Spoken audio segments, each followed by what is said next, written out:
This is another optional process in speech, important mainly, I think, for comprehension rather than production. When we have a diphthong followed by another vowel, then sometimes the diphthong loses its second element. Thus, in the word fire, where we have I followed by fire, sometimes the I bit of I isn't heard. Rather than fire, you get far. Rather than science, you get science. Likewise with ow, for power, we've got a diphthong ow, followed by another vowel, ow, hour. But sometimes the U is not heard. So rather than power, we get just pa, pa, pa. When we have to give the address of University College, we have to be careful. Because the street is called Gar Street. Gar Street. But if people don't know this address, they may not get it when they hear it for the first time, particularly if they're not native speakers of my kind of English. Because, all right, basically it's Gower Street. Gower Street. But when it's familiar, we often just say it as Gar Street. Gar Street. Rhymes with par. Well, now, smoothing can also then give rise to compression. So we've got fire becomes far, still two syllables, but that can then be compressed into one syllable, far. It's a new diphthong, far, far. And some people even make it into a monophthong, far. Far. Where's the far? Put the far out. Far engine. The British Empire. Yes, often caricature of that pronunciation is being associated particularly with old-fashioned kind of upper-class pronunciation.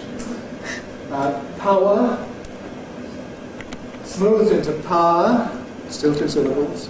Compressed into par, new diphthong, par, which may be identical with that of far, or subtly different from it. And some people again go all the way into a monophthong, par. Gibson had some complicated joke about a sheep auction where it was reported that there were a lot of bars. That is, people buying things, buyers, but bar is also the noise that a sheep make. Bar, bar, bar. All right, more examples on the handout from connected speech, because this applies not only within the word, but also across a word boundary, providing the following vowel is weak. So try. To try thus again can give you try again. Try again, try again. If at first you don't succeed, try, try, try again. How thus about. How about can become how about doing something? How about doing something different? How about?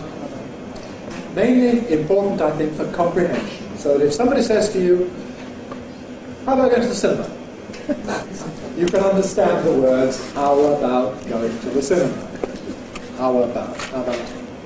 Which faculty are you in? You ask somebody. They say life sciences. Life sciences. You must recognize sciences from sciences. A word like player can have internal smoothing and become player. Across word boundaries, stay plus around, stay around can give you stay around. Going. Where are you going can become, where are you going? Going. So going loses the element, going. Compression then gives you going. It's all regular, it follows the rules we've given you, the rules we had this morning, which are all optional, but all nevertheless quite frequent in connected speech. Going. Smooth out lose the give you going, add a bit of length perhaps, going. But then you can also compress into a new diphthong, going where you're going. Going to is a special case because that as extra. Oops, week 4. Gonna. What you gonna do? What you gonna do? It means what are you going to do? That is not predictable, not regular. That's one-off, especially for this sequence of words. That's not predictable, but the other ones are predictable. And the predictable ones, I think, are particularly important for comprehension, if for nothing more. Thank you very much.